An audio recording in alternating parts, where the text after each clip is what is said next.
Good morning, ladies and gentlemen, mums and dads, boys and girls. Andrew, Michael, Dornbusch Partners, Dornbush download number 43.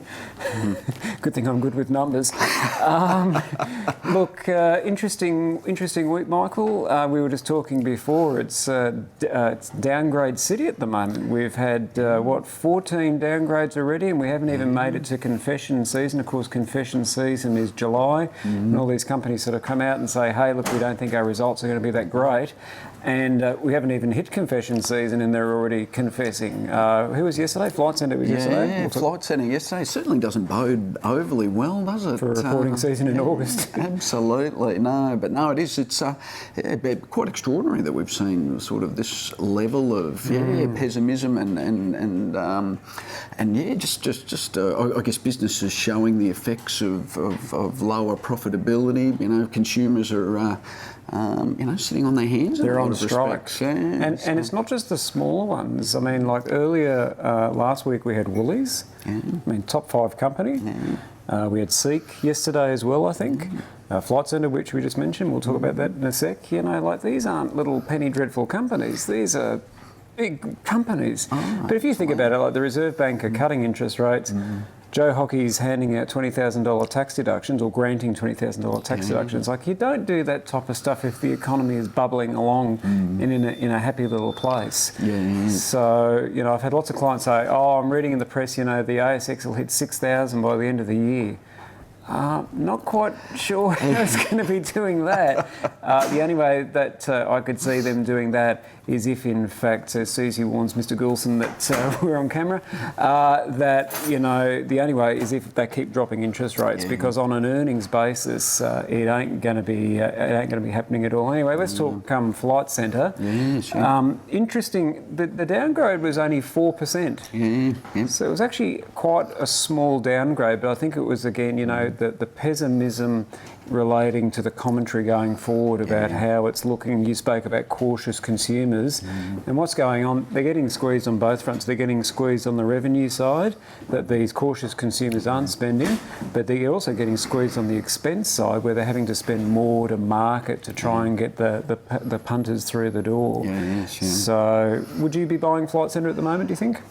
I think it's a good business, no doubt about it. It's been managed very well, and Flight Centre does have a bit of a history of these very broad ranges in prices. And you know, we saw probably 9 to 10 months ago, you know, similar sort of conditions. Price went from 55 back to 31, I think it was. So since 31, we've rallied, you know, back up over the 40 mark. But yes, I think they're back to about 34 today. So I'd like to see it turn that corner first. I think, you know, buying in that downward, downward spiral is very, very tricky. But look, I'd agree, Andrew. I think, you know, the downgrade itself was immaterial almost, but it was certainly the commentary.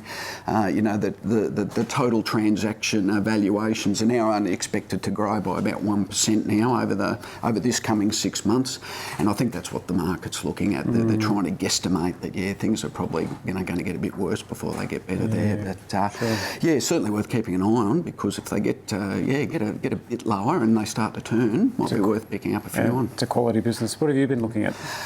Well, Andrew, we've been keeping a bit of an eye on Healthscope. We've mentioned Healthscope a few times.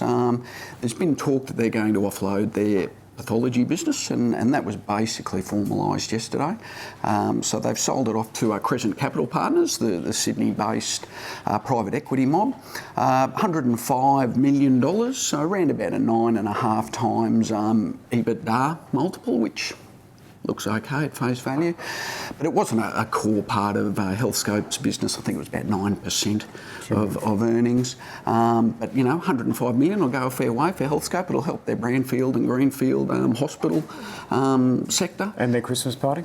Absolutely, yes, should be a good one this year by all accounts. But so Healthscope at 270, 280 at the moment. You know, worth having a look at again. And you know, that general medical / healthcare sector has been a bit of a theme for us now, so it's one to keep on the radar. I think, and the reason I was sort of going, this is, you know, like they spiked today back towards 280, and even a few days ago they were back in the 260s. So I'm with you, sort of that 260s, 270s. Great looking business, and they got to $3 there, sort of higher 280s, 290s, you'd probably sort of back off a little bit. But around these current levels, certainly worthwhile looking at. Other one, and we don't have many clients in it, is A2 Milk. ATEM is the code. Sorry, A2M rather is the code. And look, they've had a golden run. We were buying them at 50 odd cents, and they're now high 60s, low 70s. Had a takeover offer from Freedom Foods and also another one from that US Dean Group. Yes. So. But it's interesting because at the same time that they've got this offer, they're also wanting to go out and raise money because, you know, business is going so well for them. So I'd be inclined actually to sort of probably sell a few off, take some money off the table. I mean, it's up 40% in, I mean, 2 weeks. 2 weeks ago, they were 50 cents.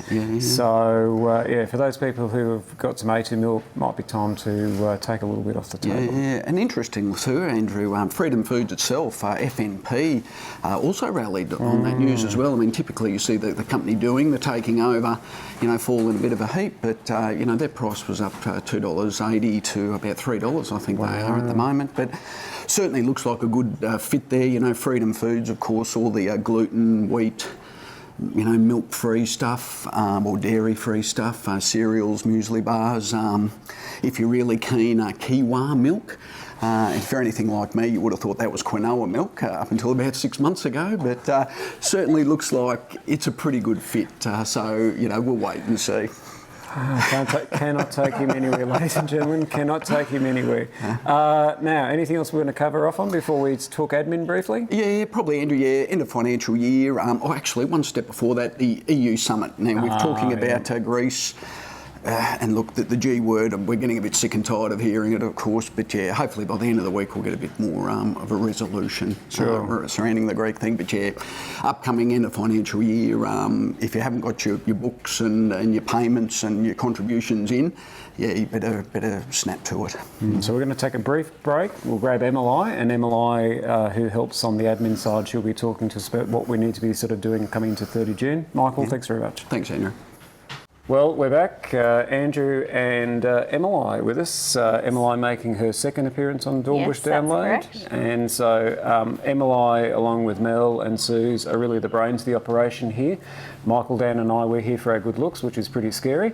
Emilie, Mel and Suze do all the hard work. And coming into 30 June, I know that, you know, it's a busy time of year for you guys, in particular around the admin. Is there anything that you'd like to share with the viewers around what they should be doing, timelines around expecting portfolios, that type of stuff? Yeah, sure. So all portfolios that are over $150,000 in value and super funds will be sent out to the clients mid to late July.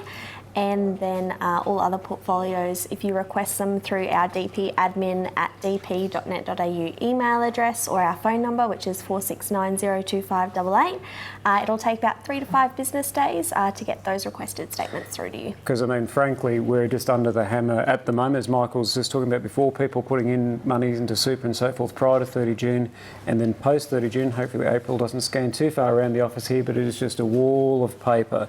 So, you know, trying to create expectations for people that we will get to them, but we're pretty busy at the moment.